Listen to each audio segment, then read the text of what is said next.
Teman-teman, berikut ini demo cara memasukkan data dari hasil perencanaan SDM, yaitu struktur organisasi. Nah, sebelum kita mengisi struktur organisasi ke dalam SI SDM kita isi lebih dahulu data dasar organisasi kita, ya misalnya alamat dan lain-lain. Termasuk jika organisasi kita punya cabang atau ada di beberapa tempat. Baik, kita mulai login sebagai admin atau user yang dijadikan administrator, masukkan password yang pernah diubah ya, password terakhir, lalu klik login. Kita mulai dari menu admin, ya, karena sebagai admin, jadi ada menu admin di sini diklik, lalu masuk ke bagian organization, klik bawahnya ada general information. Nah, ini yang harus kita edit pertama kali ya, ketika kita menetapkan sistem informasi ini untuk organisasi apa. Klik edit, nah, masukkan data di sini ya. Misalnya data Anda tentang perusahaan, ya misalnya PTX gitu ya, biasa untuk memudahkan saja ya. Kemudian masukkan nomor telepon, alamat email ya, dan data-data lain ya.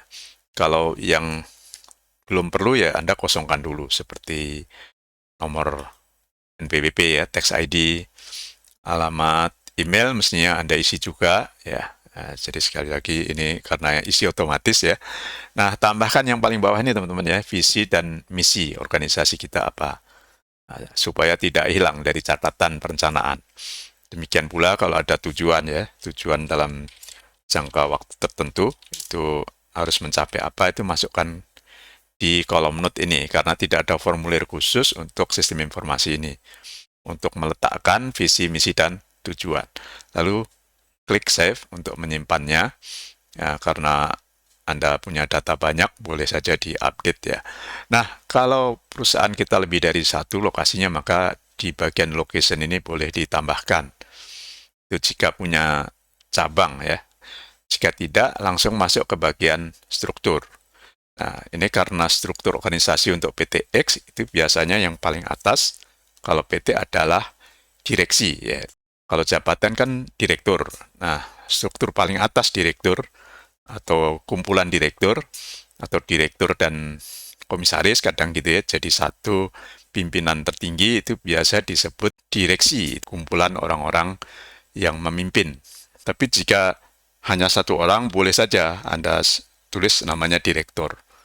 Nah, lalu di sini jelaskan ini fungsinya apa ya. Untuk sementara boleh dikosongkan dulu untuk latihan ya. Jadi jabatan tertinggi direktur. Nah, di bawah direktur itu biasanya ada manajer ya, buat 2 manajer paling tidak. Divisi kan ya, jadi boleh sebut divisi atau bagian gitu ya. Divisi administrasi misalnya, termasuk di dalamnya divisi SDM, ya bagian SDM di sini letaknya. Jika ada lebih dari satu sejajar, maka klik plus di bagian direktur ya. Di bagian direktur ditambahkan, di sini ada divisi operasional dan termasuk di dalamnya ada pemasaran misalnya. Jadi misalnya sebagai contoh ya, di bagian divisi administrasi itu ada bagian khusus karena mengelola SDM ini, mengelola sistem informasi SDM juga. Nah, itu boleh di sini ada supervisor ya misalkan ya, atau bagian SDM misalnya ya.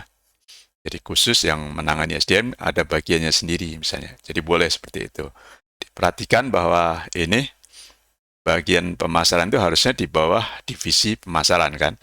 Jadi kalau masih salah ini bisa dihapus. Cara menghapusnya adalah klik silang ini. Jadi silang ini untuk menghapus ya.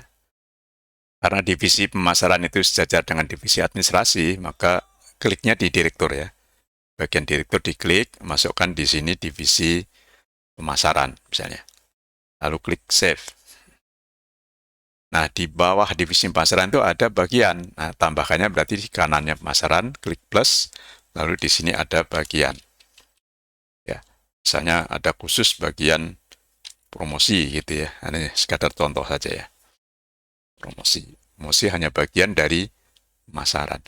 Nah, sekarang terbentuk ada 5 ya, kalau 5 bagian yang nanti masing-masing ini akan diisi satu orang untuk mempermudahkan saja teman-teman ya. Setelah selesai, klik done. Nah, di pertemuan berikutnya nanti kita akan membuat deskripsi jabatan yang menempati di sini. Jadi jabatannya. Jadi kalau ini adalah divisinya, nanti berikutnya jabatannya. Ketika kita ngisi jabatan, yang kita isi nanti adalah bagian job ini.